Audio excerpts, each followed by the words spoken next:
And that sounds like, wow, he's really putting a lot of constraints on himself. And I am. But constraints are very empowering at the same time because it's just a whole category of stuff I don't even need to think about anymore. Yeah. Gives me a lot of focus. Yeah. It's kind of like, wearing the same outfit every day. It's like, you don't need to think about the nonsense, right? You don't need to worry about putting on the same. Hello, you're listening to Ready, Set, Go Real Estate Investing Podcast, presented by Brandon Elliott. This show will be going over all aspects of real estate investing and is intended to educate, motivate, and prepare you to take action on your first or next real estate investment. For more information, please visit BrandonElliottInvestments.com. Thank you for listening and enjoy.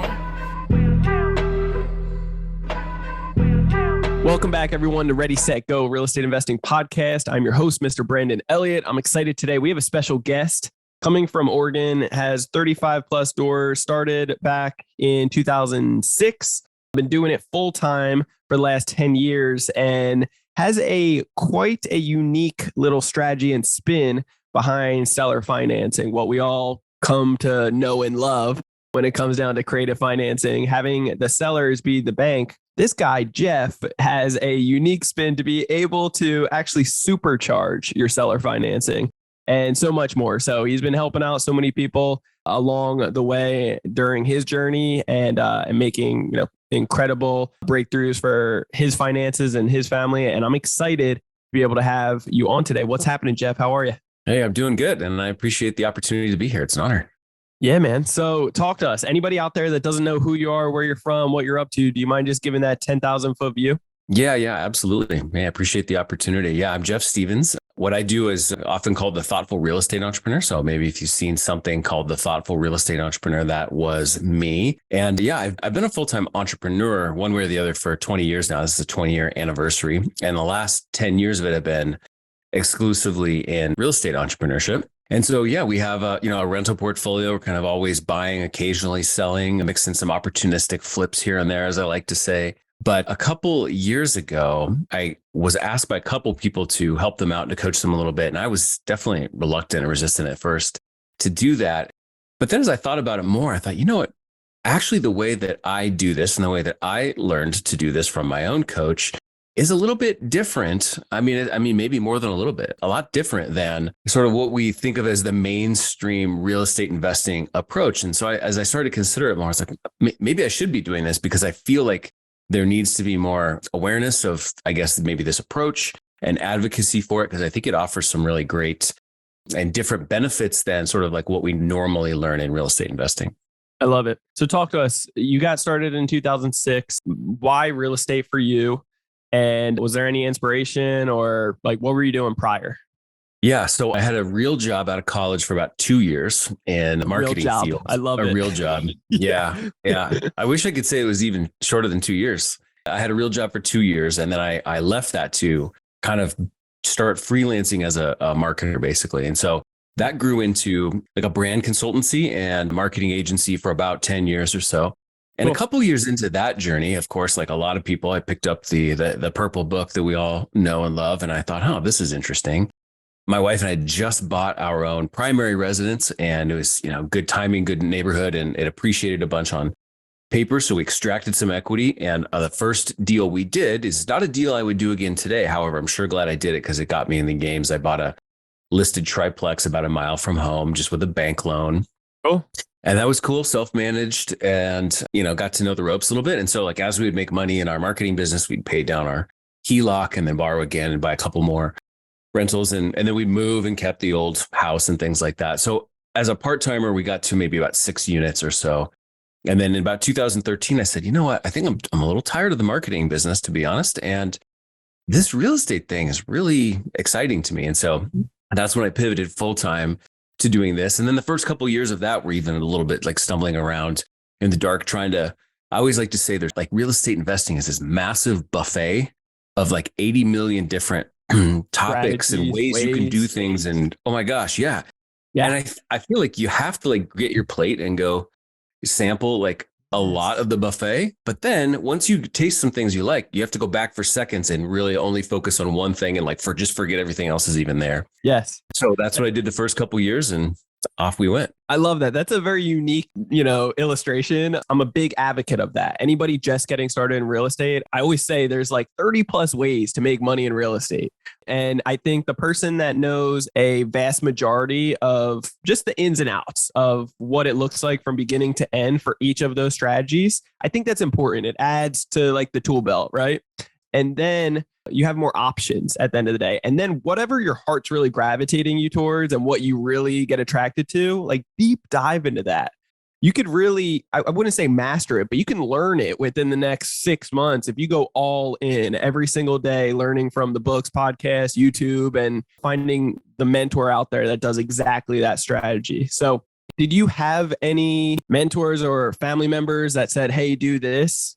Well, I found one. Thankfully, I found one. And I just want to say, like, I love, you just used the word heart a second ago. And I think that as I reflect back on my own journey, and now as I look at the journey of the people I get to work with, I think that what we're all trying to do ultimately is find the intersection of what makes sense to our head rationally, like, oh, this approach works. And what makes sense to our heart.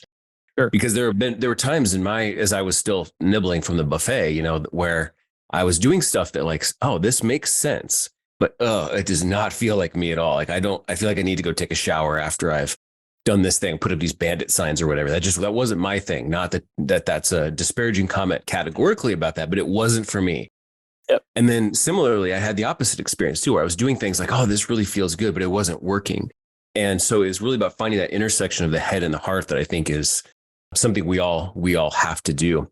But I found that, to answer your question, I found that intersection of the head and the heart when I finally, people had mentioned this person to me, Greg Pinio, who was my coach. And I, for some reason, didn't jump right on it at first. But once I finally started working with him, I thought, oh my gosh, this is what I'm meant to do, because this is the intersection of the head and the heart. And that's the strategy that I've adopted, doubled down on, focused on, and now I'm an advocate for myself today. Love it. So you didn't have any friends or family that was actually doing real estate at the time? Not really. I had to be a little bit more self-propelled in that sense. Yeah. Okay. And then you were you utilized the HELOC and you ended up just getting, traditional financing on a triplex, which I think is very smart. But you mentioned previously that you wouldn't actually have done that looking back. Like if you had to start over, what would you do differently? Well, what I mean by that is if that exact opportunity showed up today in my life, I wouldn't pursue it for a couple reasons. One was there wasn't enough upside. There wasn't enough entrepreneurial opportunity in this particular deal, in my opinion, that I would require today. But the other two reasons are I just don't like to buy listed properties and I don't like to get loans from banks. And both of those things were true at the time. Now, I'm really glad I did it because it got me in the game, and getting started was much more important than, getting started in the perfect way that 10 years in the future, Jeff would, or 15 years in the future, Jeff would say, oh, good work. Getting started was what mattered. Why don't you like getting money from the banks? Because I have pain in the ass. Well, it's definitely a pain in the ass. Yes. Yeah. I mean, beating one's head against the wall is that experience. I don't like the idea that somebody else is putting a limit on what I can or can't do or achieve. I don't like that it's a take it or leave it proposition for the most part, right? I mean, you don't sit down with the banker and say, okay, let's negotiate this through. It's very much like, here are the programs. It's all pretty black and white. I mean, from a regulatory perspective, they have to treat everybody the same. So it has to all be contained in a PDF somewhere of policies, and either you can or cannot take it. And so several years ago, I actually drew a line in the sand myself. And I said, I'm never going to put myself in a position where my acquisition is contingent upon a banker saying yes to me. Now, I might opportunistically refinance something with a financial institution when it's like I don't need to, But I decided that a while ago. And that sounds like, wow, he's really putting a lot of constraints on himself. And I am. But constraints are very empowering at the same time, because it's just a whole category of stuff I don't even need to think about anymore. Yeah. Gives me a lot of focus.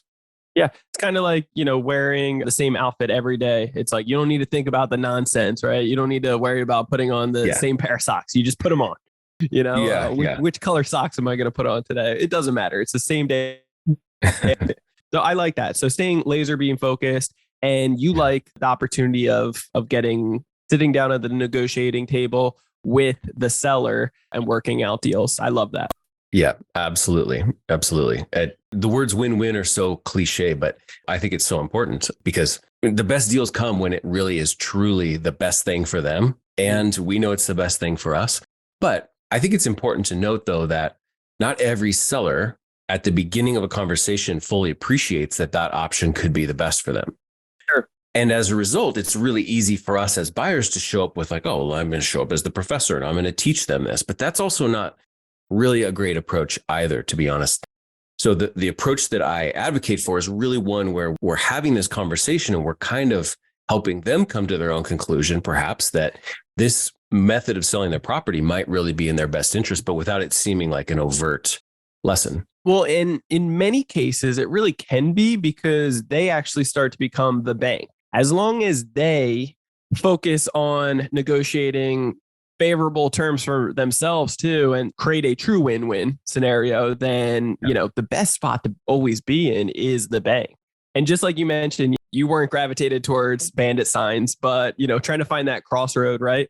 You aren't a huge fan of dealing with the banks, and many people out there aren't, because it's hard to figure out all the moving pieces to be able to figure out what to say, how to fit within their box of lending, and how to be able to get as much funding easily from each and every bank versus me personally going to each and every seller and playing the numbers game of figuring that out. Sometimes that can be daunting, right? But when you laser beam focus, see what your heart is gravitated towards and really just drill into that, it can be fun, it can be exciting, and it can be exactly what lights you up to be able to get the deal done one way or the other. I was just looking down at my stack of cards. I was doing an ad the other day and I was like, we get a lot of money from the banks. We know how to be able to talk to the banks to be able to get all the funding that we want. So it's easy for me. But when I would go and talk to a seller, trying to convince them and educate them on, hey, can be good for you to be the bank and like work out this win-win scenario. And they say, no, I got to jump to I would call it like the next bank in your, flip-flop scenario, but to the next seller, that can be daunting for me. Right. So it's very unique to find the spin of like what your heart gravitates towards and what you get attracted to be able to unlock what works.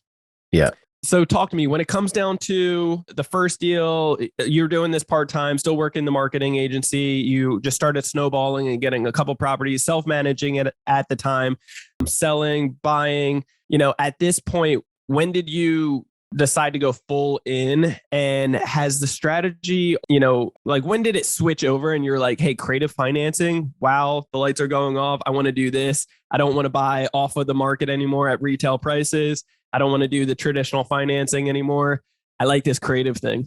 Yeah, that was probably about 8 years ago for me. So I actually went full-time as a real estate entrepreneur 10 years ago. And for the first 2 years of that, then it was sort of sampling the different strategies and figuring it out, did a couple flips in here and there. But then about 8 years ago was when it really clicked in for me and I connected with the right mentor. And then ever since then, it's been a lot of focus on one approach. Okay. I like that. And I think if we could lay into anything today, ladies and gentlemen, I think it is so crucial to whenever you find that one thing that lights you up and you're like, this is the strategy for me, then please, please, please, like focus on that strategy. Do nothing else. It is very easy and very enticing to jump on, Facebook today and see that we're talking about seller financing when you have been focusing the last 3 or 4 months on learning how to do fix and flips or wholesaling or multifamily. It's like, just because the next guru or whoever on social media or whatever it may be is making it look easy and they light up behind it because that's their niche.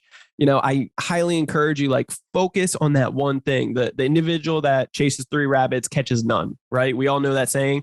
Focus on your one thing. Do not give up. You could literally be 3 feet from gold. And I'm telling you, within 6 months to, let's say a year, if you're not catching something from that time frame, then something's off and you're missing the mentor part. You're missing some key element. It needs to make that pivotal point, that change. So for you went all in, you got the mentor, you decided, creative financing was a strategy. Talk to me about this big, bold claim that I love to hear right here. So the supercharged seller financing, I've never heard it before. So for anybody that hasn't heard it either, like myself, do you mind just breaking it down of what the heck that is? What does that mean? Supercharged? Yeah. So in order to do that, I just want to provide a little bit of context first. Okay. When we talk about seller financing, that term can mean a lot of things to a lot of different people. Good. And so here's how I choose to articulate that. I guess, define it myself is I think of creative financing as situations where if there's existing debt on the property, we're going to incorporate that into our new deal structure. Sure. And then to me, seller financing is where either there isn't existing debt, or if there is, it's just going to be cashed out, taken out, paid off, whatever at the time of our purchase. So I'm just going to talk about the latter category. And so what that means is we have a situation of promissory notes and trust deeds, right? I buy a piece of property from somebody, title transfers to me, I'm the owner, and now they are the beneficiary of a promissory note, and they have a deed of trust secured by the property. So that's the context of what I'm talking about. Yeah. So every promissory note has got, plenty of details. I mean, we have to certainly know what the note amount is and the interest rate, how the payments are calculated. When does the interest start accruing? When are the payments in relation to the accrual of interest? What's the term of the loan? So there's all these standard things that we have to have in a note for it to even function as a note. Sure. But there are a few things that we might consider adding into our promissory note that provide us a tremendous more amount of flexibility that also serve the seller, or in this case, now the seller is not the seller anymore. They're the beneficiary of a promissory note. It actually enhance their best outcomes as well. But these elements of flexibility, they completely change the deal. So when you buy a property with seller financing, you're really buying two things. You're buying a property and you're buying the financing. Now, in the case of what most people think of with loans, especially those who come from a default perspective of bank loans, of course, that's where we all kind of start, is the property and the financing are married together. They're one and the same, more or less, because of the due on sale clause. So if you sell the property, you're going to be paying that bank loan off. But in the case of seller financing, you can think of the property and the financing as two completely separate things, each of which have their own intrinsic value, right? You could buy an amazing property with meh financing, seller financing. You could buy a meh property with amazing seller financing. But what's really interesting is with a few bits of knowledge about how to negotiate some terms into your seller financing note, these two things don't have to be married together forever. So that means I'm always trying to buy the best properties I can buy because that's what I want to own. But I'm also always trying to negotiate the very best seller financing loans because that's what I want as well. But those two things don't have to stay together the whole time. So correct me if I'm wrong. Are you saying, obviously, always that this isn't negotiable to have, you want an excellent property, right? That makes sense. But on the financing terms, that could be meh, it could be half decent, but you could make it and create it to be excellent in some form or fashion. Is that correct? Or am I totally? Yeah, that's definitely one of the angles. So let me give you a funny statement that will sound like, a head scratcher at first, and we can unpack this. Yeah. But I buy properties all the time that I don't even want because I've bought a great block of negotiated seller financing. And then I get rid of the property, but keep the financing. Okay. So you basically are just selling the note, or you're keeping the note, but you transfer the note. You create a new note on your note that you negotiated originally. Nope. So what we're doing, so every promissory note has a piece of collateral that secures it. Sure. So one of the main premises, again, like a default knee-jerk assumption that we have, is that the property that secures the note at the beginning has to be the property that secures the note throughout the whole life of that loan. But what if that wasn't the case? So what I would do in this situation I just described is I would buy a piece of property and a seller financing loan.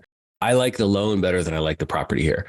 So I'm going to sell the property, but I'm going to keep the loan. But I can't just keep the loan and just have it floating out there without any security, without any collateral. I just got rid of the collateral.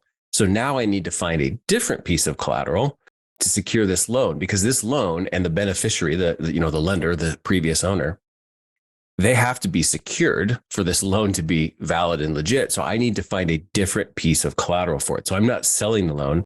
As the maker of a note, the borrower, it's not an asset to us anyway. We couldn't sell it even if we wanted to. But what I want to do is I want to choose a different piece of real estate, probably one that I already own, that I can use as collateral for this note. So here, let me just give you a simple real life example. I go buy a small house in my market that might be like, I don't know, say 350, whatever. And I get $300,000 seller financing loan. And I'm really excited about the loan, not so excited about the property. The loan's 10, 15 years, 3.5% interest only payments. It's a very advantageous loan. Now, I negotiate in there this ability to substitute the collateral that secures the loan. And so I sell the property itself, but I have to provide new collateral for this loan. So I look in my portfolio and I say, oh, you know what? I've got this fourplex over here that has, it's worth $1 million and it's got $500,000 worth of debt, but it has more than enough equity to support this $300,000 note. It has more than enough net cash flow to make the payment on this $300,000 note. And so now I'm going to, instead of the old property, which I'm selling, we're going to record a new deed of trust on my fourplex that will become the security for this promissory note. So that's a simple example of how, and I realize if you're listening right now, you might be thinking, well, that's not that simple, but mechanically, it's a simple example of we're taking a note and we're just giving it a different piece of collateral. Yeah, but what we've done is we bought the note. Property. Yeah, exactly. So then somebody might ask, they're like, well, how is that a good thing? Well, okay, let's pause and ask you this question. Non-rhetorical question for a lot of people listening to this or watching right now. Have you ever thought to yourself, dang, I've got all this equity in my non-owner occupied fourplex. And then when I walk into the credit union and say, hey, can I get a 90% LTV loan on this? They're like, no, of course not. It's not a primary residence. That's way high LTV thresholds. No, not at all. A lot of people feel like they have equity and whatnot trapped in certain rental properties. They don't know how to put a tap into it to really get it out. So they're thinking, if I want to get the equity, I have to sell the property or I have to do a full cash out refinance and replace all of the existing debt. Well, what I just described, though, is actually a way that you could tap into the equity in that fourplex in just sort of an indirect two-step version, sort of an approach. So, because back to my example now, back to my simple example. I've bought this little $350,000 single family home. I have a $300,000 supercharged seller financing loan on it. I'm going to take the deed of trust and release it from this house. At the same time, we're going to record a brand new one on the fourplex. I'm about to sell this house, but what's the status of this house right now? It's owned free and clear because I just took the debt off it and I secured the debt elsewhere. So what happens, at 5 p.m. the night you sell a house that you owned free and clear? You go out to dinner and celebrate because that is one hell of a good day because you just sold a house that you didn't owe anything on. So you're getting a giant wire transfer that day because really what you did indirectly was you tapped into the equity in your fourplex by buying a new single family home and negotiating supercharged seller financing. I like this. So let me break down a question here for you. So when it comes down to, are you getting it appraised, the property, or who is determining how much equity? Because you could turn it into like a phantom loan, basically, where you're just piling on extra debt onto a property and it goes well over what the equity actually is.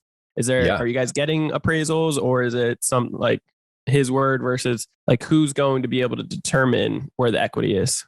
Yeah. Okay. Great question. So when we are negotiating our supercharged seller financing loan, we add 2 requirements, like self-imposed requirements, because to your point, another way of saying what you're just saying is the beneficiary of this promissory note wants to make sure that what secures their loan is actually good enough collateral, right? Like one time I had a seller say to me, well, how do I know you're not just going to stick my loan on some vacant property out in the middle of nowhere? And I said, that's a really good question. And I can answer that with showing the 2 standards we create for ourselves. One is it has to have enough equity. I'll come back to that. And secondly, it has to have enough cash flow. Now, my answer to her question, why aren't you going to just stick me with some collateral out in the middle of nowhere, is the collateral out in the middle of nowhere would have no income, let alone cash flow to pay your note. So we're going to, we look at our note, we say the balance is this, the monthly payment is this. Now I have the sort of burden of proof, you might say, when I say I'm going to provide you with a new and different upgraded, and oftentimes this is maybe how we would position it, piece of collateral for your loan. It's on me to demonstrate to them that there is enough value there in terms of equity and that there is enough cash flow. So to what extent I have to go to prove that is sort of dependent on the nature of the relationship with that beneficiary, right? Somebody who theoretically somebody could say, well, I require an appraisal to know what it's really worth. I've literally never had anybody request that though. I come and I say, here's what this property is worth. Here's a few data points. I didn't just make that up. And here is the cash flow. And here's what I can show you. I can show you the leases. I can show you the existing debt payment if there is any. I can show you what the expenses are, taxes, insurance, utilities, all that. Sure. So we can see exactly how much money is left over at the end of the month. And if I can show you that there is more than enough money left over at the end of every month to make your payment, and there's more than enough equity to support your loan balance, we're good to go. So the benefits behind this is obviously not leaving any equity on the table. You can maximize the most out of it so that you can compound your success behind this and gather up as many more properties as possible, correct? I would say that's one way. That's certainly one very good thing about it. Here's how I would like to think of it is that as investors, we're always all the time, like whether everybody listening to this right now thinks of it this way or not, we're always trying to gather properties that we want to own. We're always trying to gather the money that we need, and we're trying to pair them together in different ways, right? People put a lot of effort into making themselves look the way they need to look for a bank to say yes to a 30-year fixed loan, or making the property look a certain way to get a DSCR loan or whatever. People put a lot of energy into getting these blocks of debt. And so my point is that this is a different way to acquire blocks of debt that's also far more flexible, because you can recycle that block of debt by moving it throughout your portfolio if you wanted or needed to. I love that. Yeah, man. So the benefits behind, anybody that is doing seller financing right now, it's really a no-brainer, right? That they should be doing this as well. They should be doing the supercharged seller financing. Yeah, I would say so, but I think that there's an important point here to unpack if with your permission to spend a couple more minutes on this. Yes. So somebody listening to what we were just talking about might say, well, why would the seller do that though? Why would the seller allow this? So let's talk about that, because this is really important to the whole bigger picture actually with seller financing. There is a kind of a typical myth, I would say, or maybe it's even a set of myths about seller financing and sellers, thoughts of seller financing. To generalize that, I could say a lot of people feel like seller financing is something sellers do as a last resort. They do it reluctantly. If there was another way they could get it done, if they could just get cashed out, if their buyer could come with a new loan, like that's always what they'd prefer. But so they kind of do this reluctantly. So why would they be allowing you to do that? So that we have to start with that and simply establish first that that is not the case whatsoever. There are two categories of sellers who do seller financing: those who are willing to, and then those who want to. And those who want to are absolutely out there. And again, like I said earlier, they might not know that they want to the second you start talking to them, but as they start to understand maybe what some of the options are and the pros and cons of different things, they start to realize that that is truly in their best interest. So what are some of the reasons why seller financing is in their best interest? Well, one of the main ones, probably the number one in my portfolio and all the deals I've negotiated, is they're at a point in their life where they've owned this property for a long time. It's been very good to them. They're not in any type of distress at all. They don't fit any motivated seller paradigms. Yep.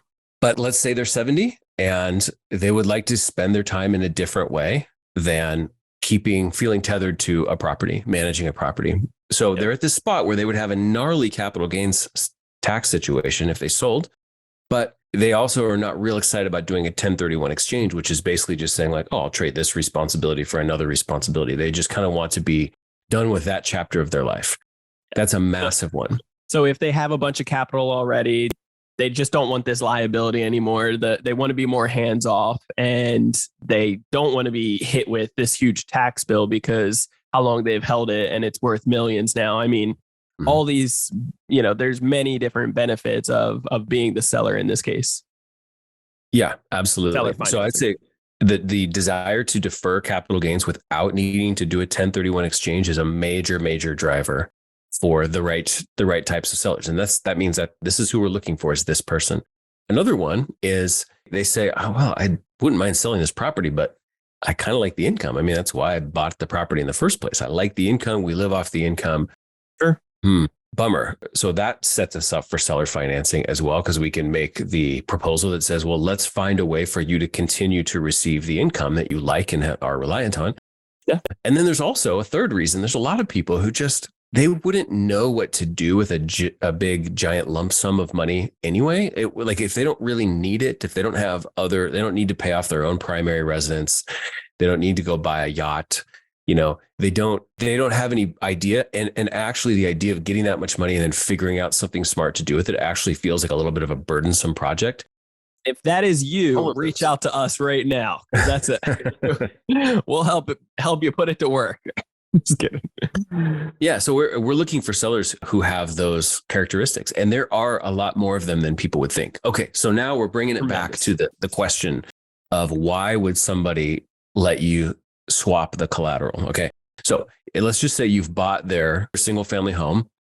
They are thinking, oh, I'm going to be getting payments from Jeff for the next 10 or 15 years or whatever you've negotiated. That means that they are deferring, like they've created a financial strategy around capital gains, tax deferral and whatnot. And they're expecting this party to go on for the next 10 or 15 years or whatever the length of the loan is.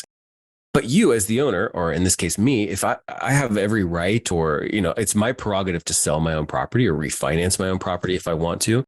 And if I did that and they got paid off, all of a sudden now we've really actually screwed up all of their financial planning, right? Because they're thinking, oh, we're deferring these capital gains for the next 15 years. Oh, wait, it's coming now. You're paying me off now. Uh-oh, that's a problem.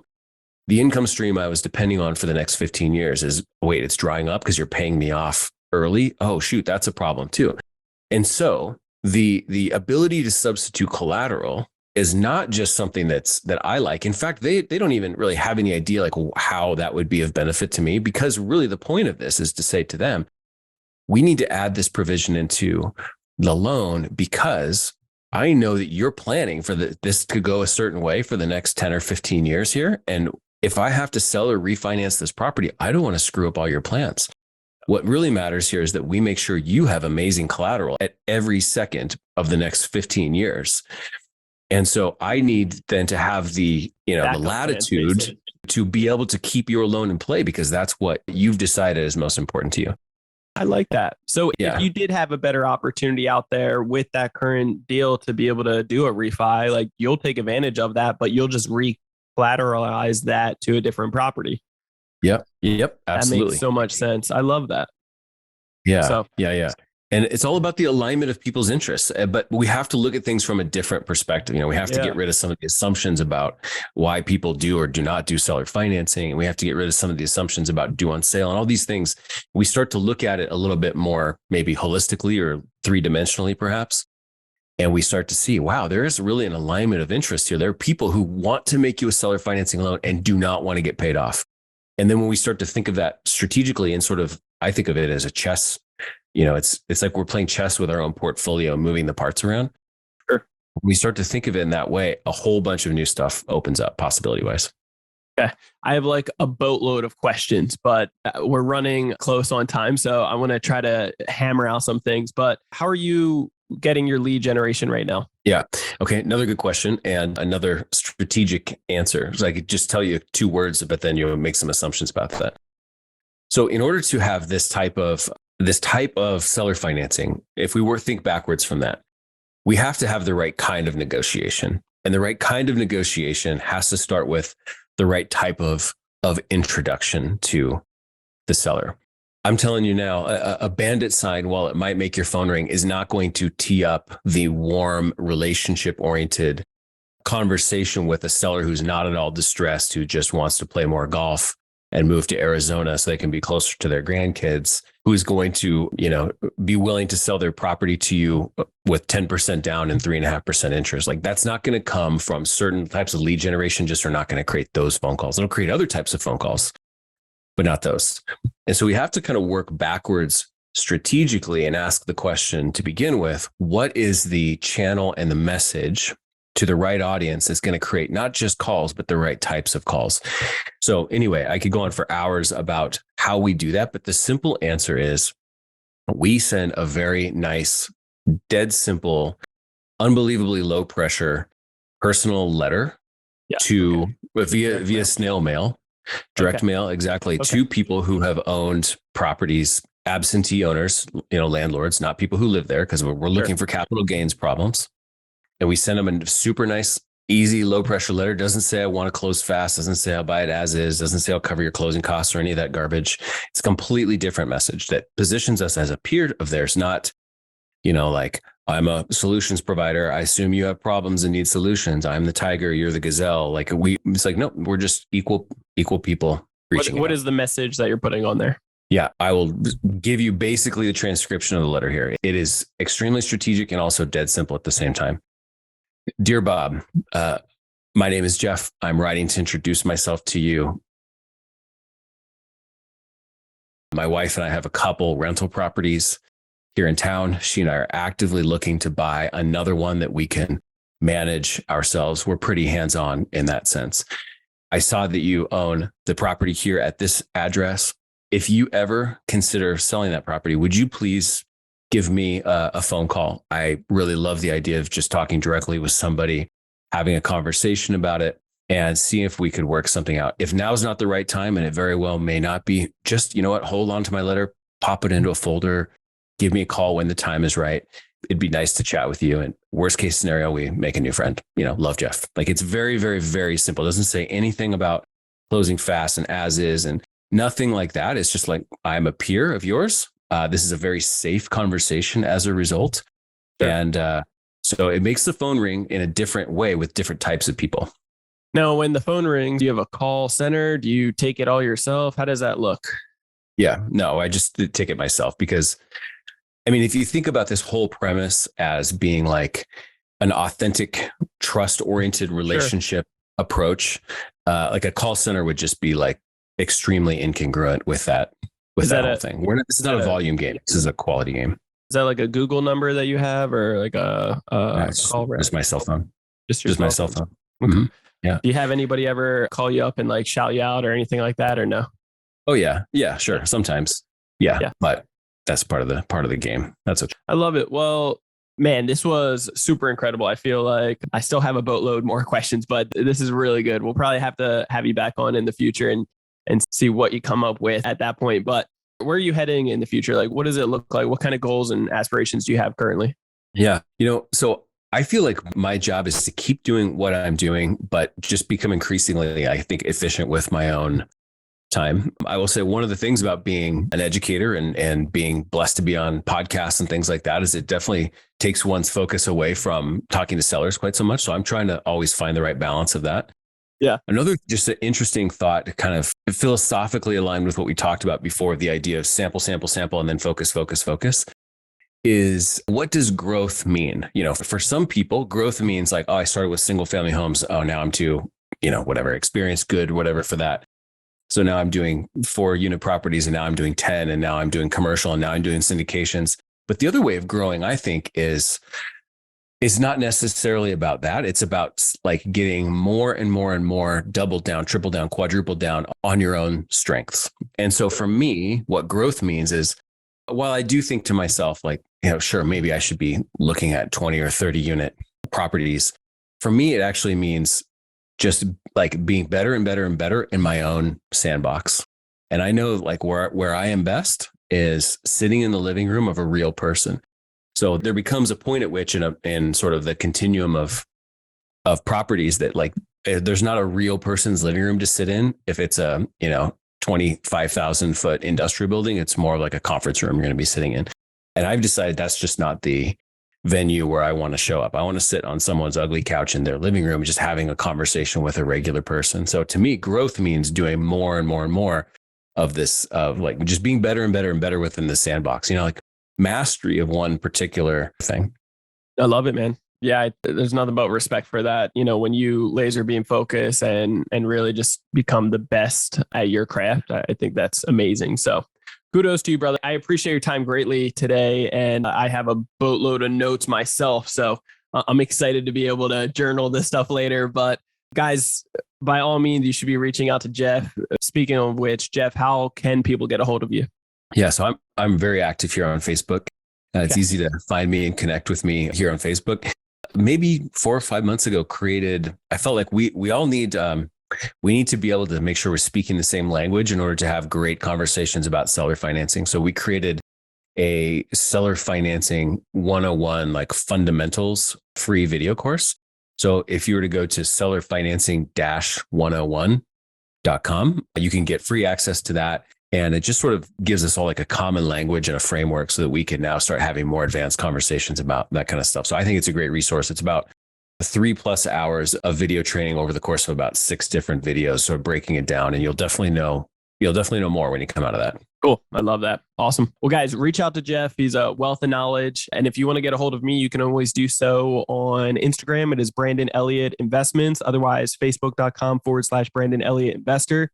And then if you are looking to get more educated on how the banks, creditors, bureaus, how they're all judging you so that you can truly play the game of financial literacy, like real life Monopoly, we're talking, to be able to get up to $500,000 every 6 months at 0% interest and get big stacks of this stuff, then by all means, reach out to us. You can check out creditcounselelite.com. That's www.creditcounselelite.com. There's a quick 10-minute video on there that kind of breaks down a little bit more of what the heck we can do for you. And then afterwards, feel free to book a call with either myself or one of our team members at Credit Counsel Elite to really be able to go over your situation, answer any questions that you might have, and see how we can best serve you in the future. And if that isn't good enough, then make sure, I don't know if you haven't done this already, I don't know what you're waiting for. Make sure you hit that subscribe button to Ready, Set, Go Real Estate Investing Podcast so you get the newest notification every Monday. We greatly appreciate all the love, all the support, and all of the 5-star reviews. You guys are amazing. Love you so much. And we will catch you on the next episode. Till next time, stay blessed. Jeff, you're the man. Appreciate you. God bless. Thank you so much. This has been another episode of Ready, Set, Go Real Estate Investing Podcast, brought to you by Brandon Elliott. For more information, please visit BrandonElliottInvestments.com. Also, please don't forget to like, share, and leave a comment below. Thanks again for joining. Until next time, God bless.